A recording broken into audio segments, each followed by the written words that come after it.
Okay, now this is Chris. We're starting again.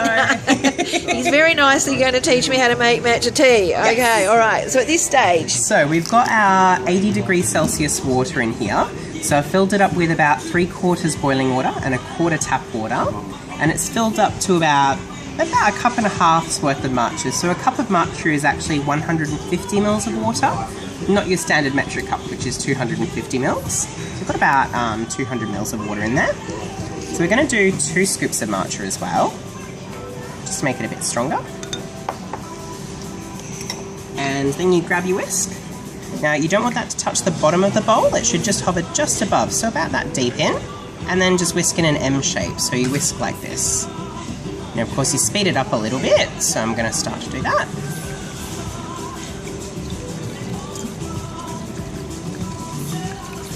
And you'll notice it's starting to bubble as well.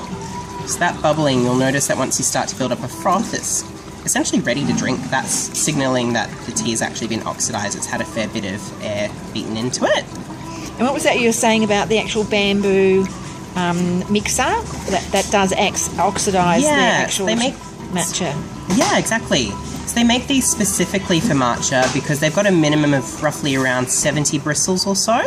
And that essentially oxidizes it. So rather than you having to beat matcha at a really high speed, this essentially does the same kind of job without having to bring out an electric mixer or something like that, which essentially changes the chemical profile of matcha and makes it taste a lot sweeter and lighter, rather than being so bitter and astringent and full-bodied. Oh, okay. So, normally you would traditionally drink from the bowl, but we're going to pour it into a cup, of course.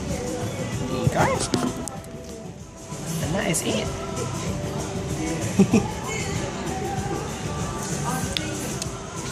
All right.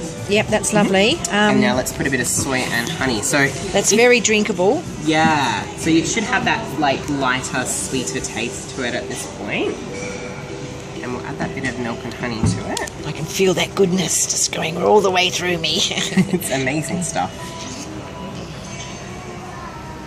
There we go. And a bit of honey. I'll just do like a little drop of honey. Yep. Normally for a cup, personally I like a whole teaspoon of honey, but it depends on how sweet you like it. Yep. Just a tinge of, I do like sweet things, but maybe a bit in less my drinks. That. I won't dissolve the whole thing. No, that's fine. That's okay? Yeah. Let's go for broke. May as well. If you're going all out, why not, you know? And honey's beautiful as well. Yeah. Which one's that one?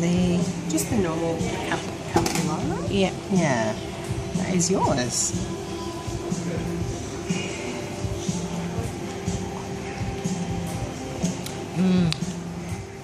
Probably a bit different with the almond milk, of course.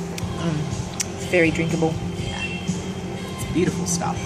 Oh, that's lovely. So you can also make this, though, full latte version. So, so essentially, what would make it different to how we've brewed it right now to do a latte style? Yeah. Latte, you're going to be using quite a bit of milk. So what I would have done was I would have actually done about 3/4 cup full of your hot milk. Yep. So I would have heated that up in the microwave, or however you prefer to heat your milk. Yep. Would have made my matcha the same way, but with double the strength of matcha. So okay. Yeah. I would have put 4 in. Because you're adding it to so much milk, you need it to be stronger to flavour the amount of milk you're adding it to. Okay. So whisk that up just as per normal, and then add your made up matcha to your cup of hot milk. Yep. And then add your honey, dissolve, and that is it. Okay. Yeah. All right. Sounds fantastic. Thank you, Chris. Not a problem. All right. So we are stopping.